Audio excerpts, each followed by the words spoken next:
Welcome, everyone. Welcome back to the connection field and to the connection water field, which for some of you might be new.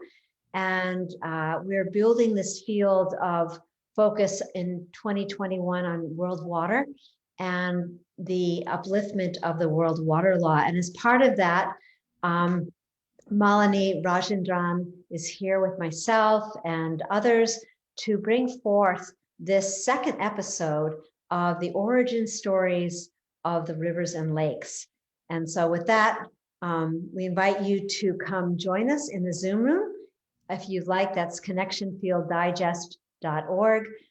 Or please share this out. It's very powerful. This last week was our first week, and the invitation is for you, once you've watched one of these or more, to go to your elders and the indigenous people of your area to discover your river or your watershed and what is the origin story of that. And we will support you in creating an hour experience or half hour, 45 minutes, and to really have us all begin to weave our love for water together all over the world. So with that, I'm going to invite Malini to join us. And here we go. Thank you, Shelley, and welcome everybody to this journey of the origin stories of the waters of the world. And today we begin with episode 2, which is the 7 rivers, the story of the 7 rivers. Long time ago, like all stories start, creative source created a powerful life-sustaining element and filled that element with the magical mystery of the codes of creation. And this element descended from the skies above as celestial beings and rivers. They are the powerful divine feminine force that Brahma, the creator god, sent down to earth in answer to humanity's call. All rivers are divine and powerful goddesses to be revered, respected, honored, and protected because they have nurtured human civilization on their banks. Divine river goddesses have the power to transmute all our problems and take us towards moksha or salvation or ascension. Her divine holy waters are full of magical powers of creation and life. And that is how rivers are seen in olden, ancient traditions, and how they are continued to be seen in India and in many parts of the world.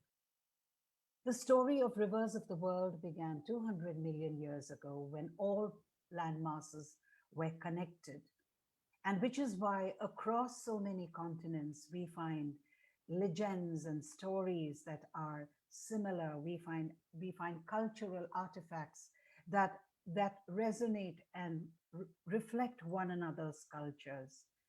But the real change and the rivers started moving when the landmass called Gondwana started separating into the continents as we know them now. And when this landmass separated, the mountain range that emerged covered a distance of 7,000 kilometers from Hanoi in Vietnam to Tehran in the Caspian Sea, and covered a large part of what was humanity at that time in history.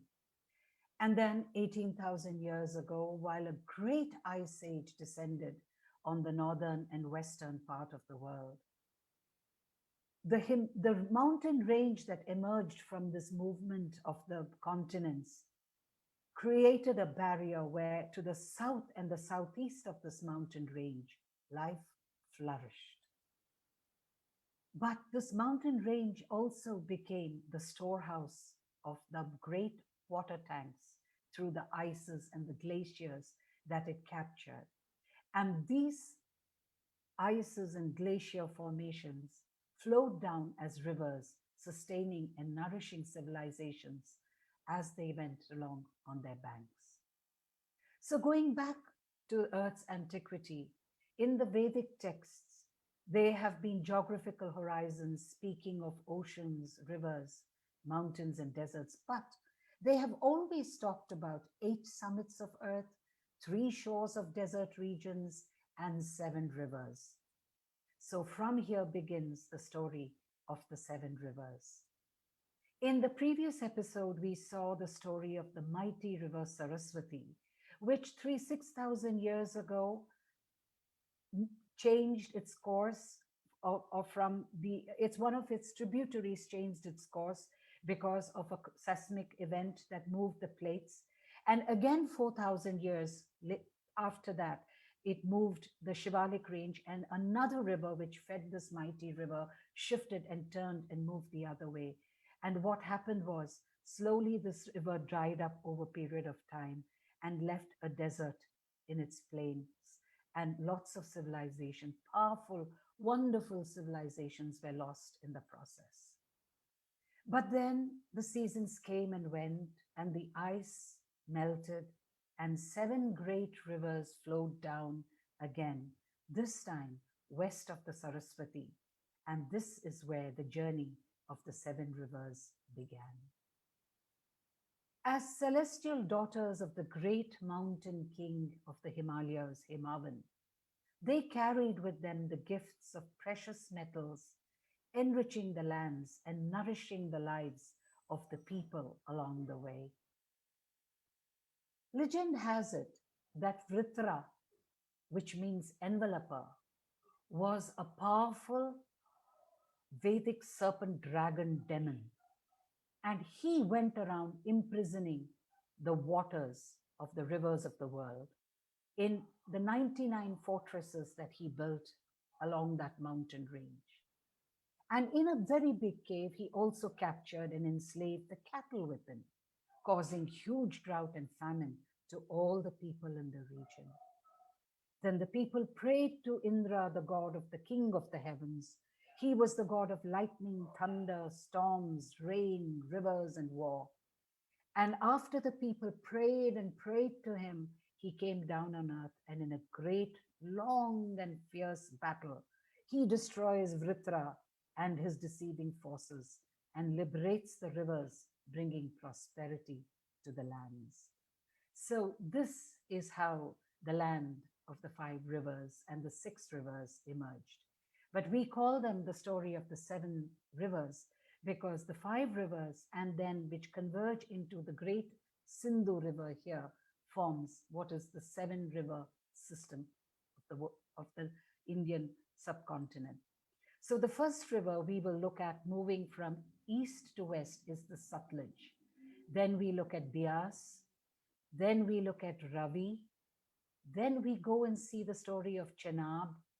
Then we go to Jhelum, to the Indus, and finally to the mighty river called Sindhu.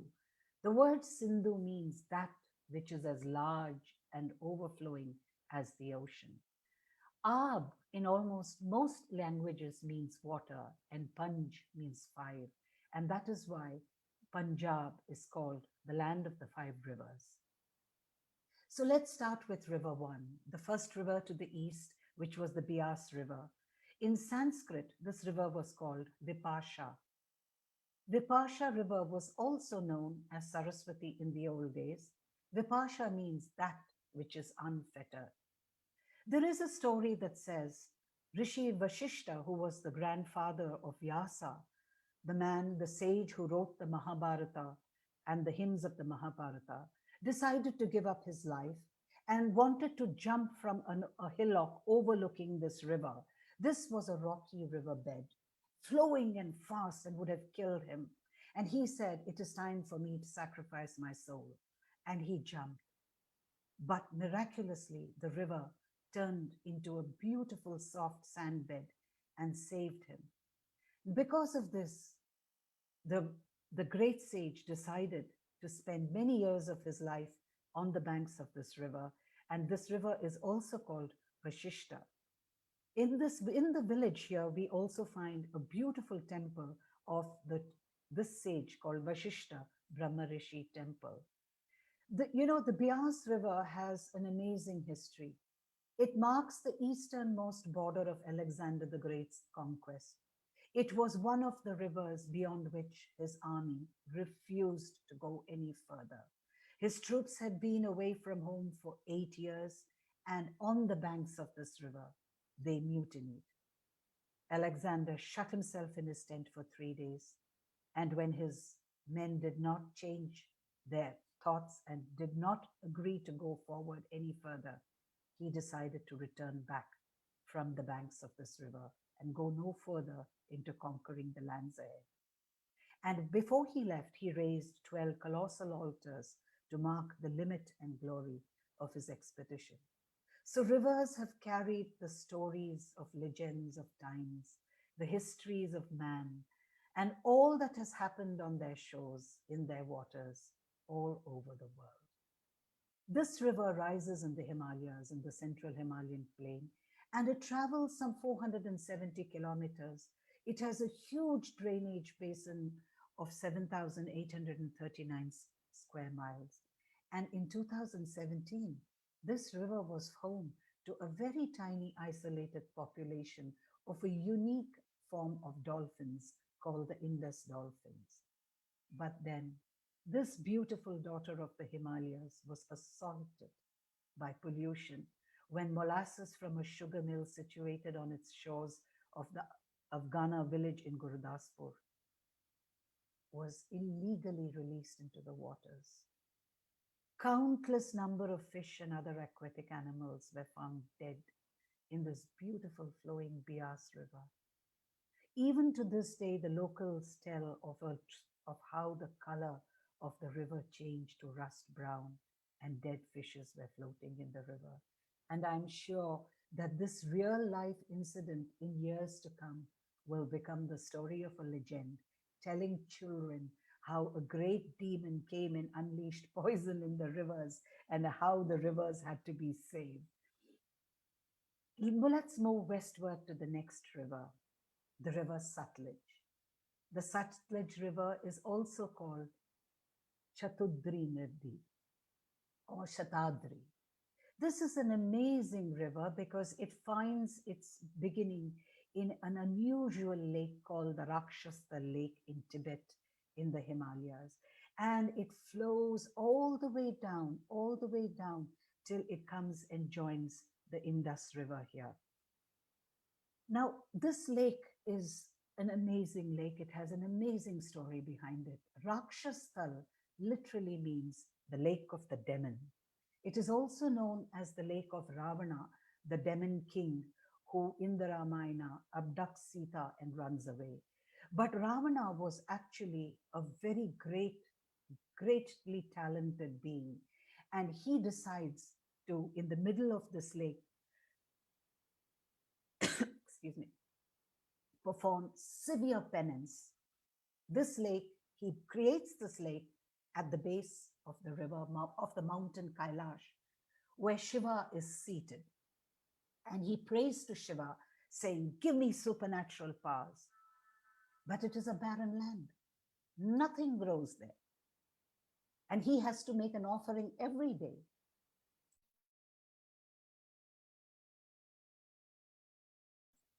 So what does he do? Because of his multiple talents, he was known to have 10 heads. And every day he would cut off one head and place it at the feet of the mountain as an offering to Lord Shiva. And then finally, having been sufficiently pleased by his offerings, Shiva gives him unlimited strength. But because this lake is so lifeless, the Tibetans refer to it as the ghost lake. And even today, the tour operators tell people, go near the lake, be careful. And they caution them.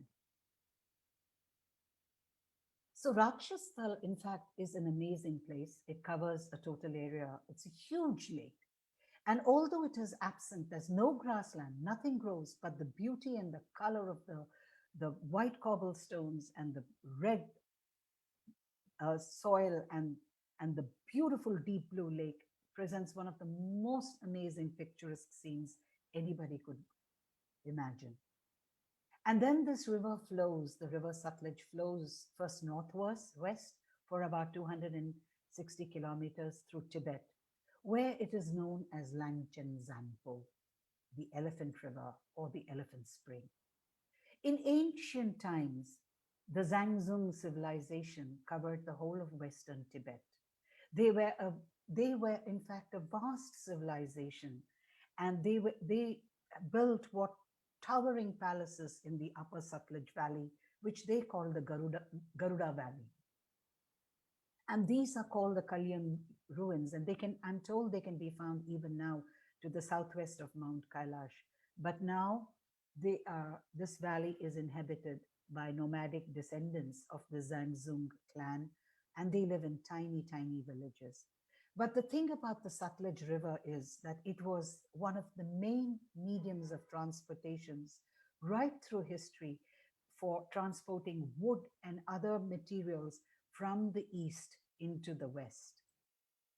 And now the Sutlej River, actually, it falls through an amazing distance of 309 kilometers, and it travels through the Lapas and enters Himachal, and it drains its waters as it moves downhill. And on this river in India, we have built what is to be considered one of the highest gravity dams in the world. We have dammed this river for the benefit of humanity from what we think we are doing right. Then let's move further on to River Ravi. This river starts in what is called the Pir Panjal mountain range. The story is known, this river actually was known as Airavati, and history says that this was the site of what was known as the Battle of the 10 Kings. The entire Rigvedic scriptures talks about two very powerful groups of tribes, the Purus and the Bharatas. The Purus were a Rigvedic tribe. They were in fact a confederation of tribes living spread all across the entire northern Himalayan range and right up to what is now Afghanistan and parts of West Asia. And they rallied with groups and they tried fighting the king of the Bharata clan. And finally, the Purus were defeated in a very, very long battle, which was continuously fought on the banks of the Ravi River.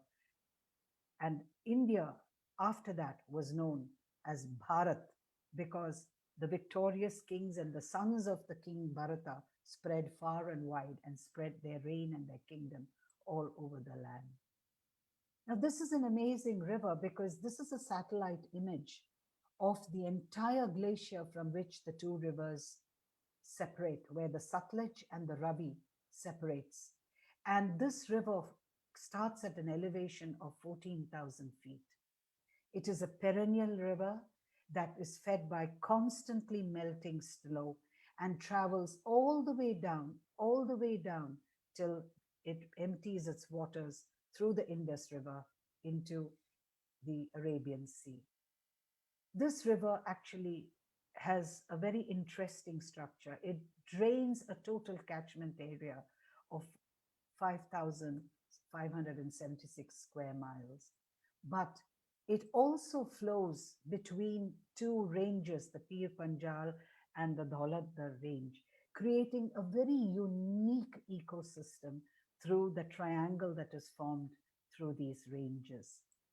And there are so many beautiful stories in each village about this river, carrying with it its lore and legends. Then we move further westward to the Chenab River.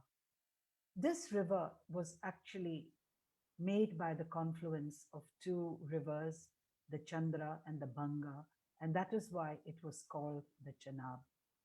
This actually starts from the Spiti Valley on one end, and then another river joins it from the Lahore Valley, and it comes together in one of the most harsh, unbelievably harsh, barren parts of the Himalayan mountain range, the Spiti and the Lahore Valley, and then it flows down.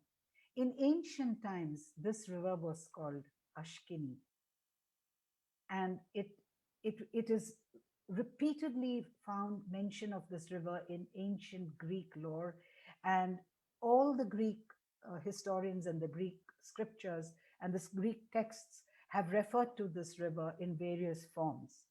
And the name Chenab comes from the merger of the two rivers, the Chandra and the Banga, and it later on became the Chenab River. So the Chenab River actually has the highest world railway bridge that was built some time ago in the world over this river. And let's move further westwards to the Jhelum River. This is the river which millions of years ago decided to turn direction and move the other way, away from its feeding the river Saraswati. The legend has it that millions of years ago, the entire Kashmir Valley was a great giant salt lake. Almost 12,000 years ago, because of the break in the Pir Panjal Mountains, this giant salt lake began to drain, and then the plains were made habitable for humans' settlement. But there is another story about this river. In one of the scriptures called the Nila Mata Purana, it is said that the sage Kashyapa, who had come to Kashmir, found that the whole land was full of demons and too many evil practices were going on there. And then he requests Shiva to please send forth the divine waters to purify the land. So goddess Parvati, she assumes the form of the river and goes underground. And then Lord Shiva emerges with his trident and spear and a ditch, and he strikes the earth with, and creates a ditch measuring the size of one span, which is around about, from the tip of your thumb to the end of your little finger, which is around about 8-9 inches. And that distance is called the Vitashti. And with that, when he strikes the earth, goddess Parvati emerges from the netherworld. And because of that, this river in ancient times was called Vashishta. But the Jhelum River emerges from a perennial spring. It never dries up. And in the 16th century, the Emperor Jahangir built a beautiful octagonal tank around this permanent, ever-flowing spring in the place which is called Verinag, which really means the place from which the king of all springs emerge. Nag in Kashmiri language means the spring. And this spring is considered the god and the deity of all springs that emerge all over the world. The Jhelum River actually flows for a very short distance in India, in Kashmir, and then flows for a major part of its distance in what is now Pakistan as it enters into the Indus. It goes and joins the Indus here and then flows down with the Indus to form that mighty river called Sindhu into the Arabian Sea.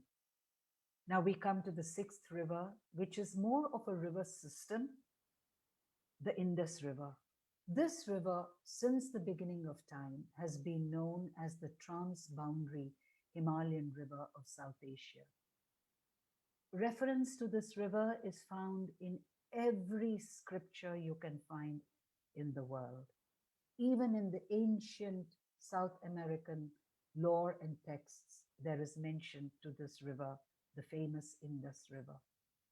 Now, beginning as a mountain spring and fed by the glaciers, this river starts in the Himalayan Karakoram range, the Hindu Kush mountain range, and it is an amazing river that supports a wide variety of ecosystems as it flows through glaciers, temperate forest lands, down plains, and down to the arid countryside.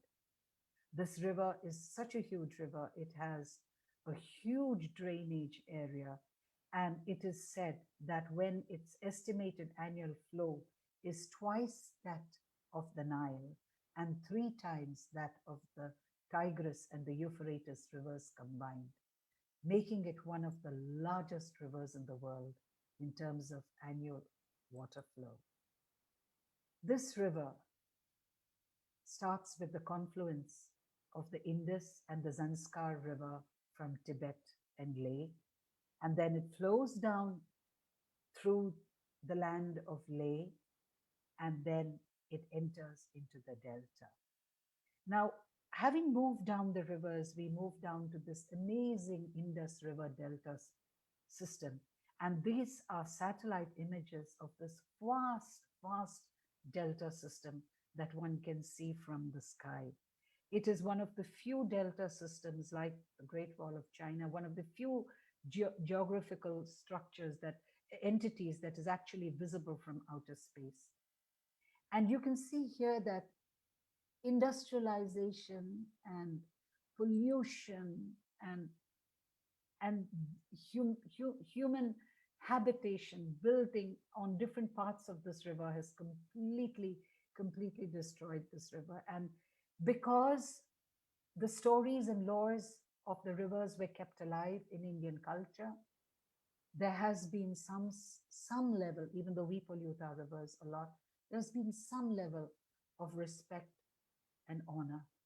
But with the invasions that happened and the loss of traditional cultures in regions of Afghanistan and the West and the western part of the Indian subcontinent, a lot of this lore was lost. And now the people, because of the stories, are forgotten, but the people who are associated with the river, associated with the land, are now taking action and coming together and protesting for the rehabilitation of the Indus Delta. And unfortunately, what has happened is, because of excessive extraction of groundwater, saline ingress of the underground aquifers from the sea has started moving upwards, and a lot of the fresh water of this river is being turned into saline waters. And added to that, the dams being built upstream, the numerous dams being built upstream on this river, has also caused reduction on the flow of the water from upstream to downstream, allowing saline water to move inwards into land. And with that, we come to the end of this short episode of the stories of the 7 rivers, mighty rivers of India and the world. And we look forward to meeting you again in the connection field for another fascinating story of origin of rivers and lakes of the world. Thank you so much for being with me on this amazing journey of the rivers of the world. Thank you, Malini. And the beauty of this storytelling, and wow, some amazing musing is going on inside of me, and I would imagine inside of everyone, is that we are inviting you to, again, just go connect with your river and your watershed and learn the origin of your story. Find those elders, discover, read, research, and we will support you in putting together a little,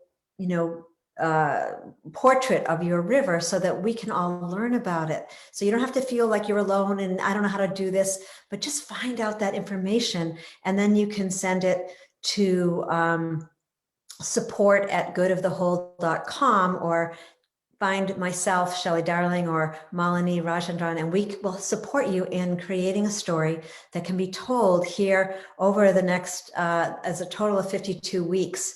And we're going to go off Facebook, but we invite you into the Zoom room for the next 20 minutes or so to come and share your inspiration.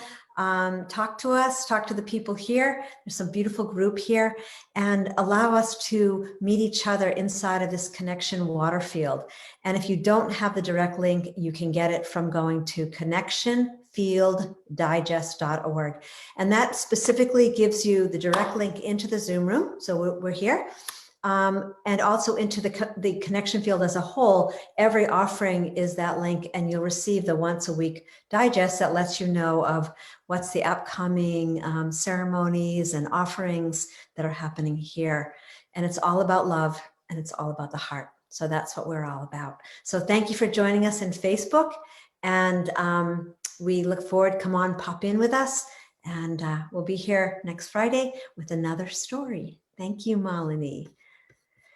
I'm inspired. I don't know about everybody else.